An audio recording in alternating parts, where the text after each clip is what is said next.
Hello and welcome to another episode of Codo Cinema, the podcast show where I talk about movies. I'm your host, the man, the myth, the legend, the holly, the jolly, Mark Codo, aka Codo Man. So anyway, before I jump into the topic for episode 82, can't you believe it? This is my 82nd episode that I'm doing for Codo Cinema, especially to conclude Codo Cinema Christmas month and the end season 3 of Codo Cinema. So before jumping in, I have an announcement to make. Codo Cinema just made history.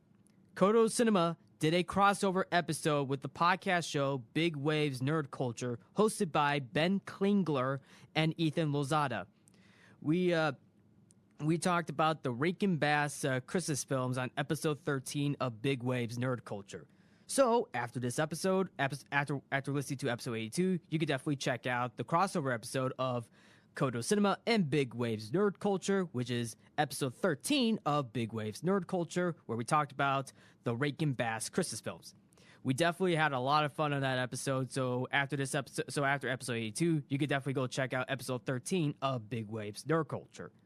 So anyway, going back to Codo Cinema, with Christmas coming up next week and Christmas break coming up pretty soon for me, I might as well end the third season of Codo Cinema and finish Codo Cinema Christmas month with another top 10 list.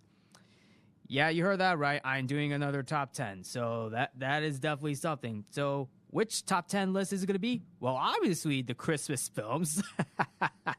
That's right, I'm doing top 10 Christmas films part 3. So yeah, get ready to hear a third version of the top 10 Christmas films. Well, a third part, I should say. So if you think anyway, before that, there's definitely got a few things I'm going to change around. I am actually going to include some of the TV films, like the Rankin Bass Christmas films. Some of them, not all of them, because there are definitely a few Christmas films for Rankin Bass and other companies that are considered to be films as well. So I am going to include some of that on this list. So you might hear a few of them on this list. So anyway, if you think I'm missing a few Christmas films, don't forget to check out parts 1 and 2 of my top 10 Christmas films. Part 1 of my top 10 Christmas films is in episode 12 of Codo Cinema, and part 2 of the top 10 Christmas films, part 2, is episode 44 on Codo Cinema. So there you have it. If you think I'm missing a few, don't forget to check out episode 12 and episode 44 of my top 10 Christmas films. So anyway, better watch out. You better not cry. You better not pout. I'm telling you why. Because Codo Cinema is doing a part 3 of Christmas films, part of all. Yeah, that came out wrong, but hey, let's head into it. Number 10, Fred Claus.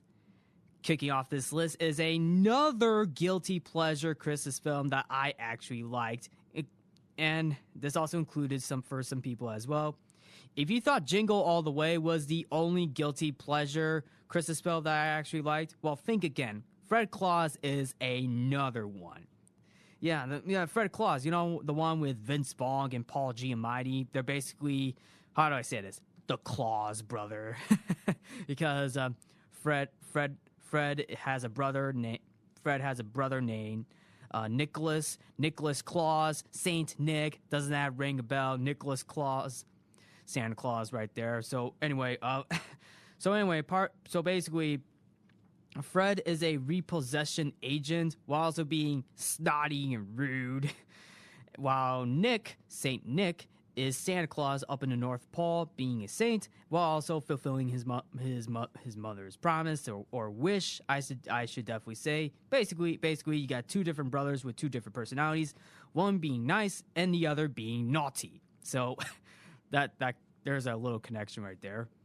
So Anyway, this is one of those films that I actually thought it was pretty funny, even though it's one of those films where it's not as good, but at the same time, it does have its moments. Like, I feel like the cast, it has an all-star cast. Vince Vaughn, Paul Giamatti, even had Rachel Weisz, including Kevin Spacey, John Michael Higgins, Elizabeth Banks. and there's so many other cast members in this film as well. So they got some big names in this film, including Kathy Bates as well. So they got her in this movie as well. So anyway, I feel like the two leads, Paul Giamatti and Fred and Vince Vaughn, had a lot of fun with this film and showing off of what it means to be brothers, or should I say, Fred being the big brother to the big man, and the big man I'm talking about Santa Claus that Paul Giamatti is playing in this film.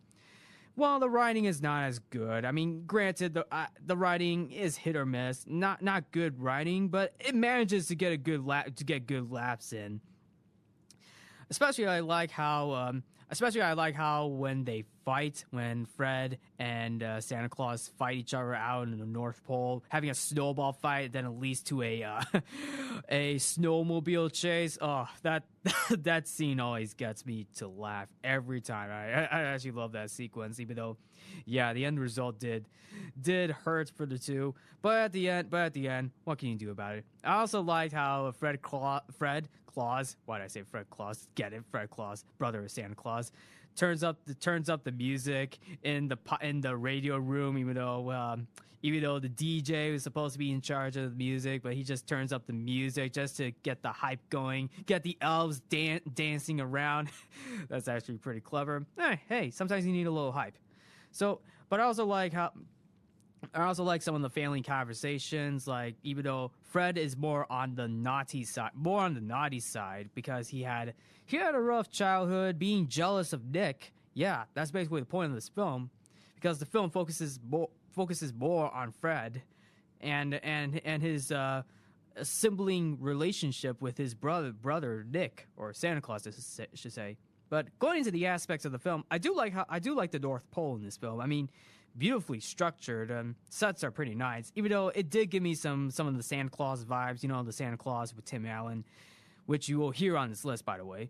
So technically, I got some Santa Claus film vibes for that. I'm pretty sure the third film came out a year before Fred Claus. So yeah. And I also like how towards the end of the film, where Santa gives Kevin Spacey's character like the Superman cape, because somehow he realized Mr. Northcutt, I believe that's his name, Mr. Northcutt. Yeah, that's Kevin Spacey's character in that film, where he gives him the Superman cape, even though Kevin Spacey's character is most likely the antagonist in this film, but somehow turns around and realizes that, yeah, hey, he remembers that he was trying to ask Santa for a Superman cape, but somehow comes off as naughty. But hey, sometimes a little change of heart also helps as well. And I also liked how towards the end of the film, Fred gets his birdhouse back and realizes that his brother really cares for him. And that's something that's actually pretty good, because somehow, hey, he's jealous of his brother. Fred was jealous of Nick, and somehow Nick realizes that, yeah, he tore down his birdhouse when they were little kids. And it's true. He tore down his birdhouse, even though, hey, he really cares for him. But at the same time, felt sorry that he broke the birdhouse that Fred really likes. And I like how he rebuilt that and gives it to Fred as a Christmas gift and an apology. That's actually pretty heartwarming. And Fred comes to realize that. But anyway. Whether or not you like the writing, and whether or not you like this film, I find this as a very fun film to watch. Fred Claus is a fun but guilty pleasure film to watch. So, yeah. Moving forward, number 9, Jack Frost. Jack Frost, that came out in 1998. Now, this is the film with Michael Keaton. Michael Keaton plays Jack Frost, who is basically, yes, the name, not the character Jack Frost character who likes to freeze everything. But this is a human version of Jack Frost, where he's a father and a rock star. Yeah, that sounds like a fun Christmas film. Well, it is a fun Christmas film. Another guilty pleasure of mine as well. Well, anyway, the film follows a father and musician killed in a car accident, only to be brought back to life in the form of a snowman via magic harmonica that he gave to his son. And while the plot itself may not be great, but it did left something to be fun. It is actually a pretty fun film to watch. I mean, despite the film's flaws. I mean, the father and son scenes in Jack Frost are actually pretty good. I am not gonna lie. I mean, because when you realize that when Jack Frost is talking to his son, even though Jack Frost is a snowman, oh man, yeah, no joke. It's pretty ironic. It's pretty ironic, even though it sounds a little creepy, but because of the whole puppetry that they use. I mean, I thought the puppetry was okay, but it's also pretty creepy to know that you got a father as a snowman walking around. Yep, a snowman walking around. So, I mean, is anybody getting Frosty the Snowman vibes? I mean, even though that one's a good one, but still. Anyway, the son is named Charlie Frost. Charlie Frost, yeah. The father and son conversations in that film, it's actually pretty good. I also like the sled chase sequence. I thought that was a good one, especially when Jack Frost is throwing snowballs at them, or take it down obstacles, take it down the sleigh riders who are trying to chase them. That was pretty funny. But there's also the fact that, yeah, Charlie misses his dad so much. At the year after he passed away in a car accident, even Kelly Preston as the mom, Gabby Frost, was actually pretty good. But like I said, the story the story itself is not great, but I thought it's actually a decent Christmas film to watch. I mean, I had a lot of fun with that film. The Jim Henson puppetry for the snowman was actually pretty clever. I also like how in the film Charlie goes back to hockey. So I was like, hey, that's actually pretty good. Hey, pretty good. Even though he stopped playing hockey at the year after his father passed away. So yeah. But anyway, I'm actually glad I actually saw this film. Even though, hey, it's not a great film, but I say it's definitely a fun film to watch. So whether or not you like the Jack Frost film, it's always a good, fun Christmas film to watch. I mean, still pretty good. All right, moving forward. Number 8, Prancer. This is one of those films you may or may not heard of, and this is a film that I actually saw when I was in first grade. I was in first grade when I saw Prancer, the 1989 Prancer film. Now, Prancer is a 1989 American-Canadian fantasy drama film directed by John Hancock, and it stars Rebecca Harrell, Sam Elliott. So you're probably wondering what the plot of the film is about. So there's not much in terms of the plot, but it follows a young girl named Jessica Riggs who lives with her father, John Riggs, being played by Sam Elliott, who discovers an injured reindeer named Prancer. Jessica would later become friends with the reindeer and helps to bring Prancer back to Santa Claus. So that's basically the plot of the film, even though there's not much to say about this film. I mean, it's one of those underrated Christmas films that I can see why it doesn't get that much attention. But to me, I remember seeing this film back in elementary school. I was at Ranchview Elementary School.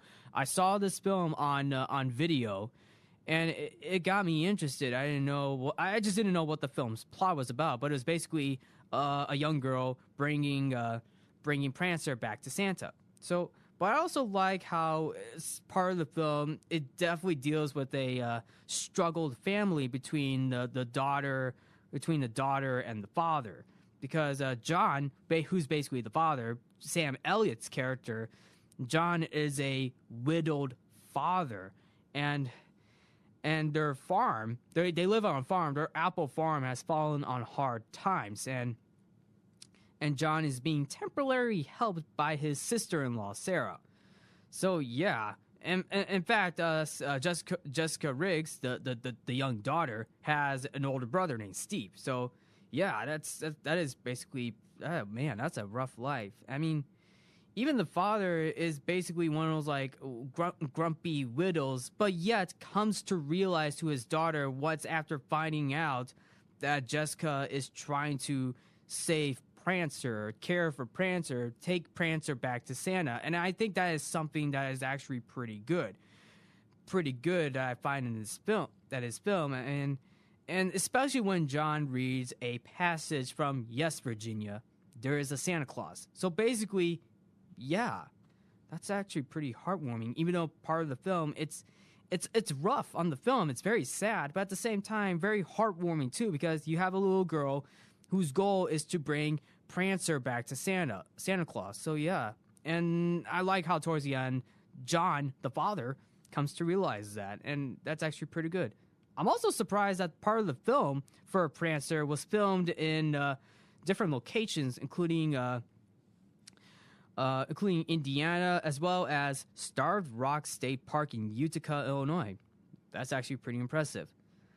Well, like I said, the plot for Prancer isn't much, but I suggest you check out this film. It's actually a pretty nice Christmas film to watch. All right, moving forward. Number 7, Dr. Seuss's How the Grinch Stole Christmas, the animated 1966 classic. All right, we are getting to the good stuff, folks. So, like I said in my other episodes, Dr. Seuss's How the Grinch Stole Christmas, the 1966 version, will forever remain a classic. This is obviously a classic, and believe me, believe me, I have seen this a lot. I have seen the 2000 live action with Jim Carrey. I have seen the 2018 animated film with Benedict Cumberbatch, but the original with Boris Karloff still holds up. I mean, obviously the story talks about the Grinch who tries to ruin Christmas for the townsfolk of Whoville below his mountain hideaway, or hideout, I should say. And so basically, obviously, I mean, the Grinch is basically a heartless green creature grump with a heart that is 2 sizes too small. I mean, lives up in Mount Crumpet with his dog Max. Well, you know, basically the story. It's kind of like the Ebenezer Scrooge type character I'm talking about for the Grinch, but in a Dr. Seuss film. So yeah, or story, I should say. I also like how, even though, yeah, the Grinch achieves his goal by stealing all the presents. Basically, he stole the presents, but he believes that stealing the presents is Christmas. But somehow, it's more than gifts. It's just basically coming together, celebrating the holidays, whether or not there are gifts or not. No gifts, no decorations or anything. It's just basically at the end of the film, everybody in Whoville, tall or small, gathered in the small town to sing Christmas Day. To sing as Christmas Day becomes here. So that means, and I like the message too, that, and especially when the Grinch realizes that, hey, everybody's happy, with no gifts, no toys, no packages, boxes, or bags. So technically, Christmas means a little bit more. That's a good message to take from the Grinch film. It means a little bit more. I like how the theme song, "You're a Mean One, Mr. Grinch."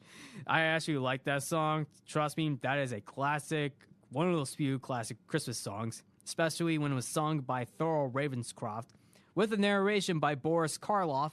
Very impressive. So, yep. So anyway, even though I talked about the other Grinch films, this one, on the other hand, easily another film to talk about on this list. But and at the end of the day, Dr. Seuss's How the Grinch Stole Christmas is a film that means a little bit more. Moving forward, number 6, Mickey's A Christmas Carol.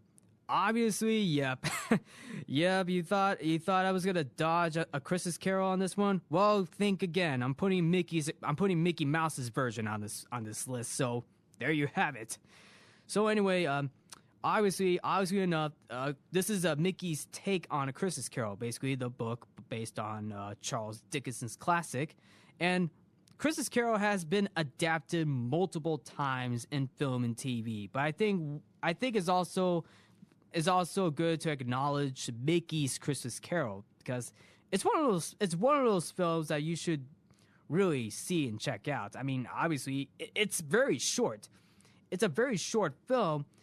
It's basically one book packed into a 30-minute short film. So that's very impressive, especially coming out of Disney when it came out in 1983.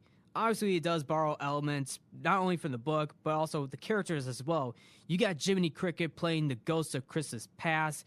You get Willie the Giant from Fun and Fancy 3 as the ghost of Christmas Past. Even Pete, the character Pete, one of Mickey Mouse's arch rivals, I should say, plays the ghost of Christmas future, or the ghost of Christmas yet to come.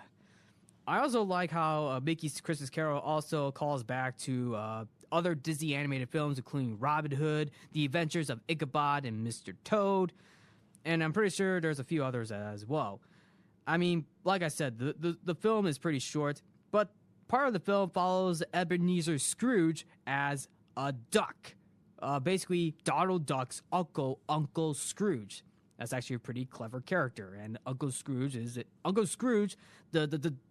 Donald Duck's uncle, one of the more famous Disney characters to come out of Disney, especially in Mickey's A Christmas Carol. And Scrooge McDuck is being voiced by none other than Alan Young. Probably one of the, and he actually first voiced the character of Scrooge on the musical album. And Alan Young will continue to be the voice actor for Scrooge McDuck until 2016, when Alan Young passed away.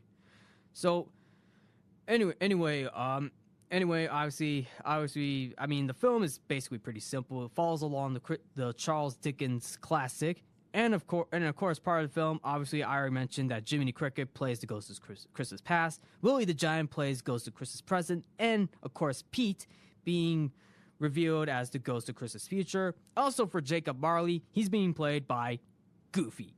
Yep, they got Goofy to play Jacob Marley. So,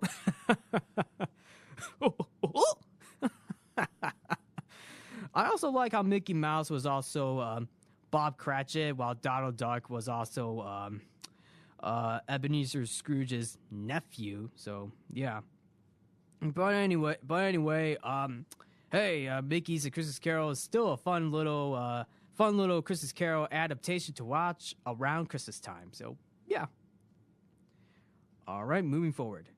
Number 5, The Santa Claus.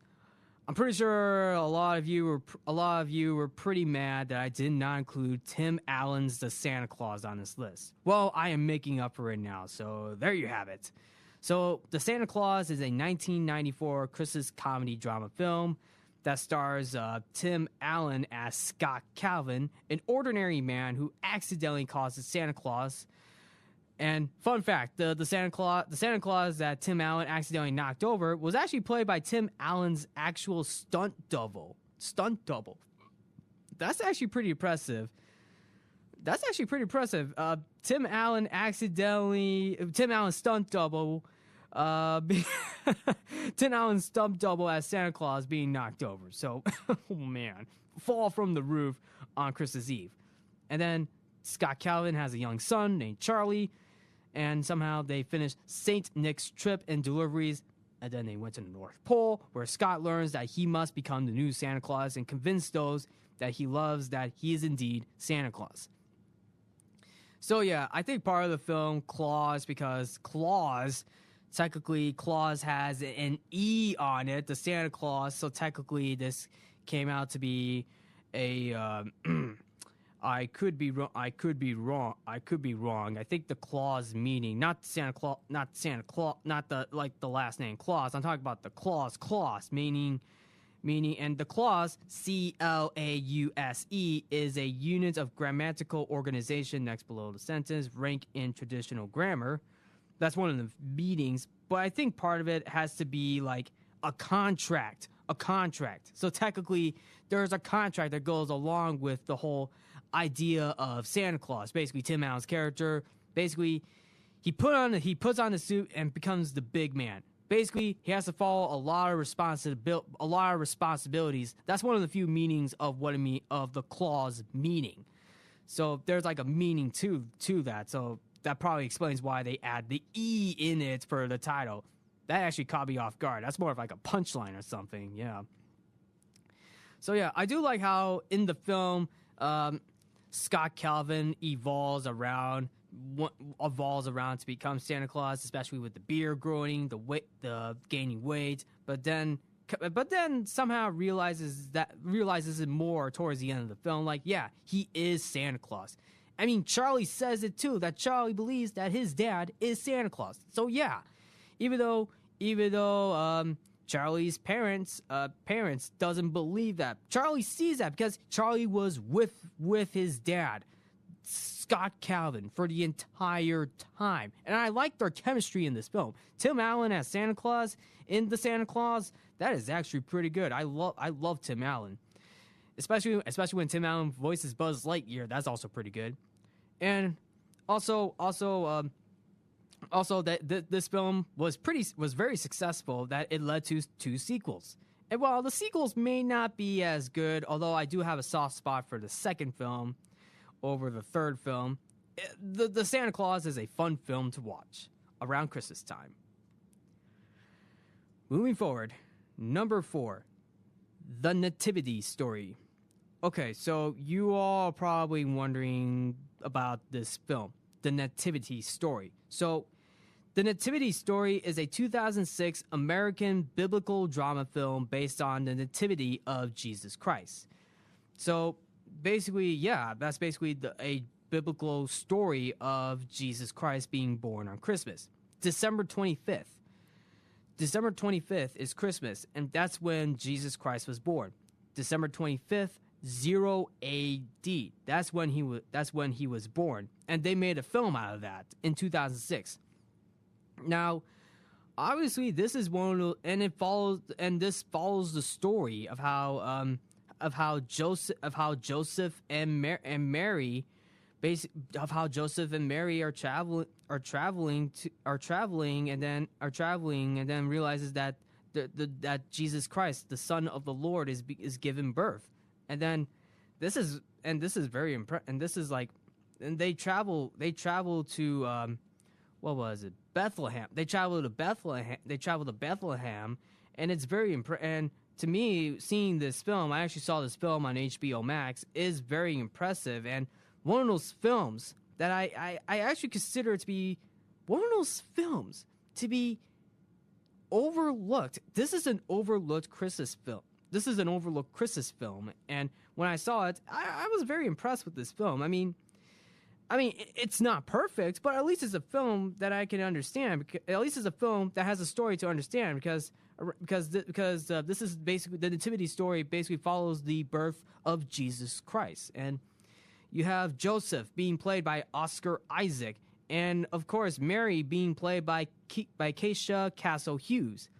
They're playing Joseph and Mary, the Lord's parents, the parents of the Lord and Savior Jesus Christ. I also liked how they also brought in the 3 wise men, and I thought that was also pretty impressive as well. But other than that, I'm still surprised that this is one of those films that is completely overlooked. It's completely overlooked, especially like towards the end of the film, where I remember hearing they're playing Carol of the Bells towards the end when Mary is about to give birth to Jesus Christ. And I was like, oh, I recognize that song. I recognize that song.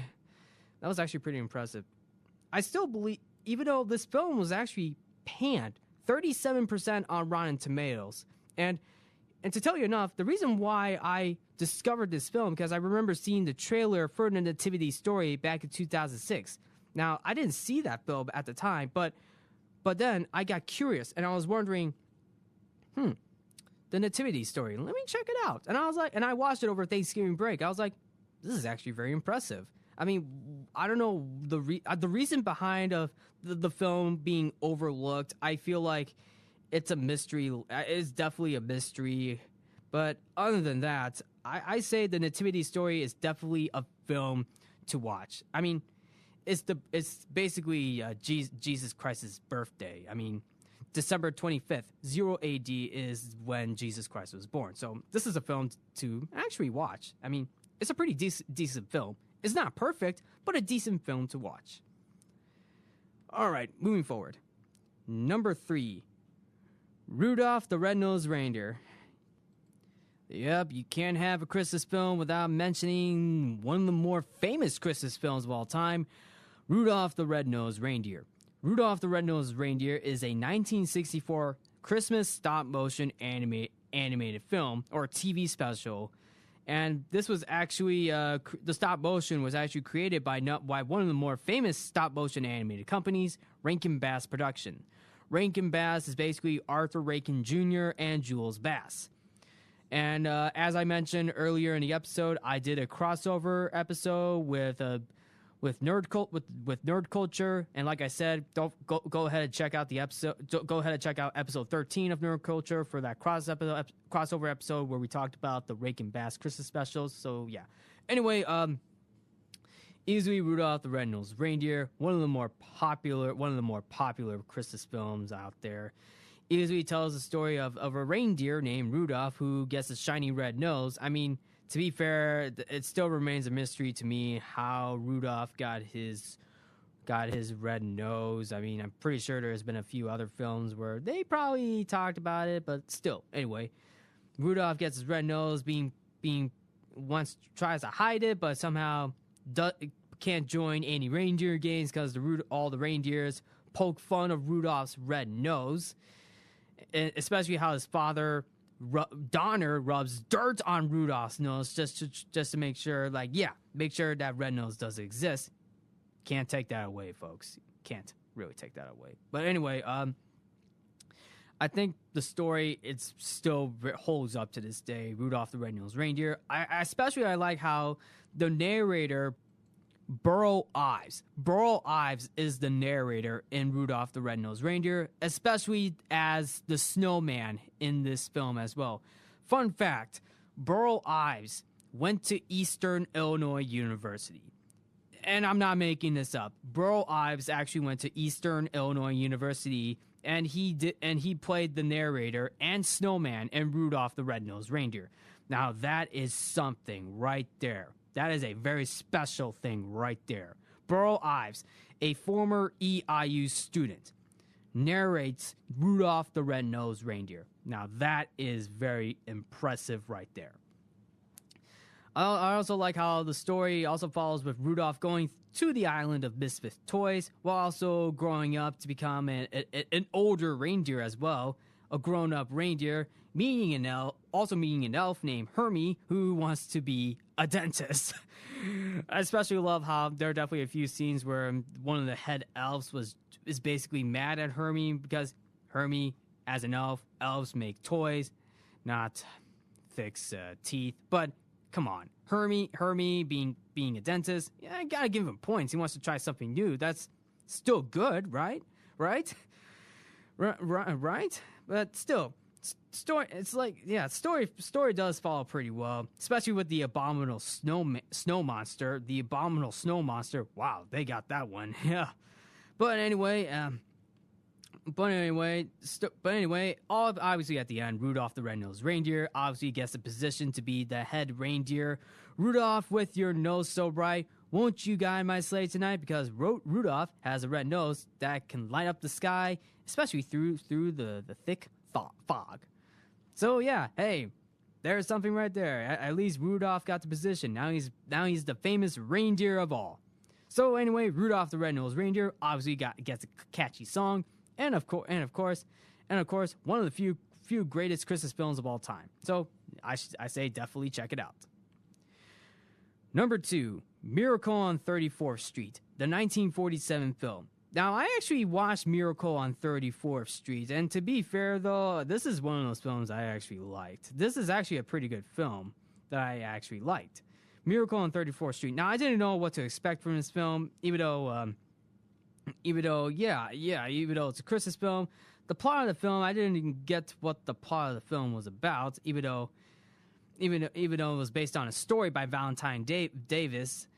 And obviously, the film stars Maureen O'Hara, John Payne, Natalie Wood, and Edmund Gwen. Takes place between Thanksgiving Day and Christmas Day in New York City, and it focuses on the effect of a department store Santa Claus who claims to be the real Santa Claus. And And obviously enough, when this film came out, Miracle on 34th Street, it became a Christmas favorite. So basically, you have the real Santa Claus coming in to take over as a department store Santa, but turns out to be the real Santa Claus the whole time. So yeah. Now the reason why that happened was because one of the department Santa Clauses came to the parade intoxicated. So yeah, and somehow the real Santa Claus, Kris Kringle, was in town for the Macy's Thanksgiving Day parade.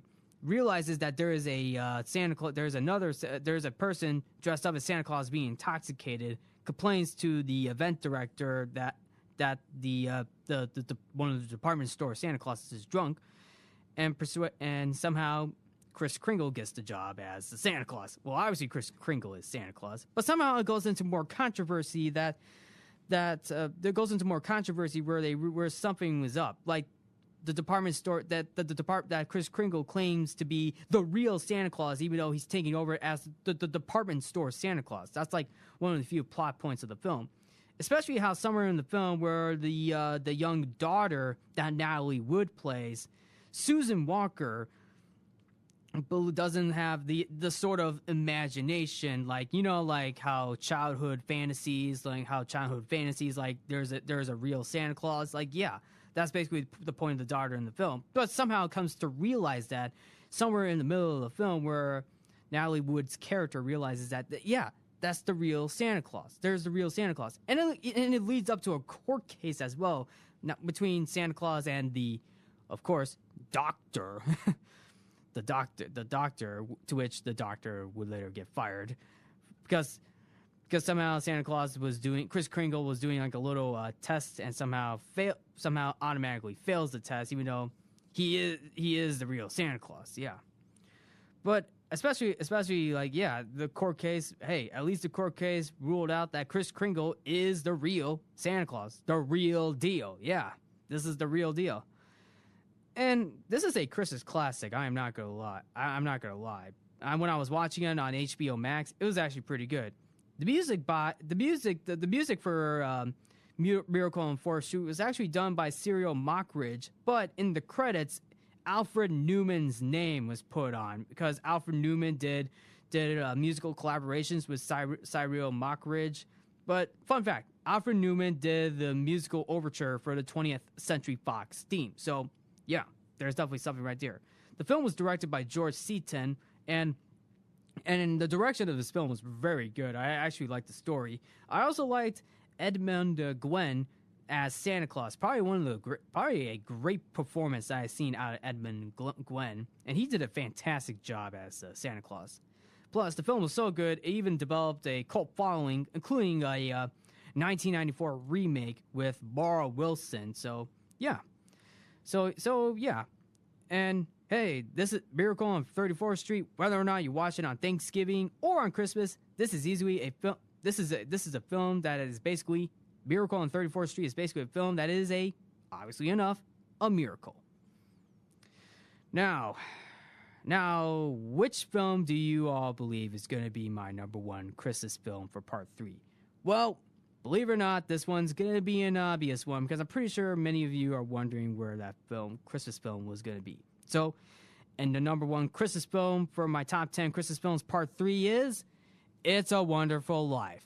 All right, you all saw that coming, right? You all were probably wondering on my first two lists that I was going to do It's a Wonderful Life. Well, this one I am making up for it. It's a Wonderful Life is a 1946 Christmas fantasy drama produced and directed by Frank Capra, and based on the short story and booklet, The Greatest Gift, and of course, it also takes some elements from Charles Dickens' classic A Christmas Carol. So, It's a Wonderful Life, it has that bit of a Christmas Carol vibe to it, especially for its main character, George Bailey, being played by James Stewart. George Bailey is a man who has given up his personal dreams in order to help others in his community, and somehow tries to commit suicide on Christmas Eve. That brings about the intervention of his guardian angel and of course the guardian angel is Clarence. Clarence shows George how he has touched the lives of others and how different life would be for his wife Mary and his community of Bedford Falls if he has not been born. Yes, that is basically the plot of the film. It's showing George Bailey what life would have been like if he wasn't born. That's like the plot of the film. That's basically the plot of the film. George Bailey gives up his personal dreams in order to help others in the community, somehow tries to commit suicide, but then wishes that he's never been born. But soon comes to realize that, be careful what you wish for there, George, because somehow, what would life would be like without that person? Yeah, that's like something right there.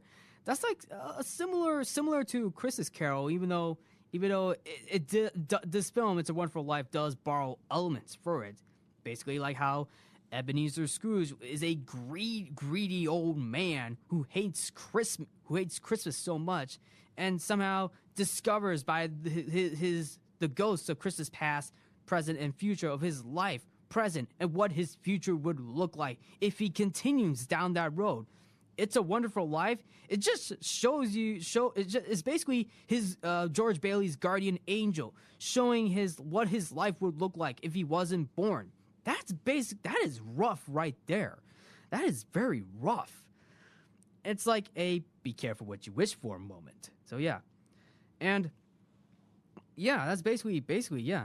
But I also liked how towards the end, like, he soon realizes that he wants his life back. George wants his life back. That's actually pretty good. But then he wishes for his life back, and then somehow everybody recognizes him now. Basically, after he wished for his life back, after realizing what he has done, now he gets his life. Now he gets his life back. I also like how in the end of the film, like, George Bailey is reunited with his wife and friends and daughter, especially when he receives a copy of The Adventures of Tom Sawyer as a gift from Clarence. Clarence being his guardian angel. And then you also get this nice little quote. Look, Daddy, when the bell rings, an angel gets his wing. So that means the daughter, I think the daughter named Zuzu, pretty sure that's the name. I'm pretty sure that's the name. Yeah, George's youngest daughter, Zuzu, explains that it means that an angel has earned his wings. Whenever a bell on the Christmas tree rings, an angel gets his wings. So that's actually a nice little quote right there. Nice little quote too. One of those few Christmas quotes, kind of like in Christmas Carol, like "God bless us, everybody." Yeah, or "God bless us, everyone." That's actually a Christmas quote from a Christmas Carol. And It's a Wonderful Life. Look, Daddy. When the bell on the Christmas tree rings, an angel gets his wings. I remember hearing that quote, but the wording was a little off. But you kind of get the point of that. But anyway, also another fun fact about It's a Wonderful Life, that when it first came out, it was a box office bomb, and somehow it got mixed reviews when it first came out. But at the end of the day, it's considered by many It's a Wonderful Life to be one of the greatest Christmas films of all time, becoming a Christmas classic. So, and it's also been broadcasted on Christmas Day a lot. So that's actually pretty impressive. And James Stewart's character as George Bailey is pretty good. It's very good. In fact, It's a Wonderful Life was one of his film. It's a Wonderful Life was Stewart's first post-war role as George Bailey. That is his first ever post-war film as George Bailey, and his performance was so good it earned James Stewart an Oscar nomination. So that is an achievement right there, because he was in the James Stewart was in the Army Air Forces in the 1940s prior to the Second World War in 1941. So basically in 1946, after World War II, this It's a Wonderful Life became his first ever post-war film that he has ever done. So that is very impressive right there. So anyway, It's a Wonderful Life, a Christmas film to watch on Christmas, and easily a Christmas classic to take the number one spot on the top 10 Christmas films part 3. And there you have it, folks. That's my top 10 Christmas films part 3. What did you all think? Am I still missing a few Christmas films? Did you like this list? Was this list fair? If you have a Christmas film that you liked, hey, feel free to share them out. All right, so obviously enough, we are coming close to the end of the semester. This is basically the end of the semester, which means this is the season finale of season 3 for Codo Cinema. It has been a fun ride this semester, and I'm looking forward to what next semester will bring. Codo Cinema, season 4 Codo Cinema will happen in January of 2022. Starting in January of 2022, season 4 will commence. So Codo Cinema will return in January of 2022. I also want to give a shout out to those who were involved in past episodes and who really helped me out throughout the rest of the semester. Special shout out to Jonathan Fong, Christian Taylor, Leah Piesinski, Stephen Elmore, Marshall Mathers, and Chandler Smith. Thank you for being involved in my show throughout the rest of the season 3 for Codo Cinema. I am grateful for your thoughts and opinions on the films I talked about throughout the rest of the semester in Codo Cinema. Thank you very much for that, and it really helped to build upon for season 3 of Codo Cinema. Thank you very much. I really appreciate that. Also, thank you, Ben Klingler and Ethan Lozada, for the amazing crossover episode in Big Waves Nerd Culture for your 13th episode where we talked about the Rankin Bass Christmas films. Thank you very much. Huge shout out to you two right there as well. So anyway, looking forward to season 4 of Codo Cinema once Codo Cinema returns in January of 2022. Thank you all for tuning in to Codo Cinema. I'm your host, Mark Codo, aka Codo Man. Remember to watch movies, stay positive, have yourself a Merry Christmas, and we'll see you all in 2022.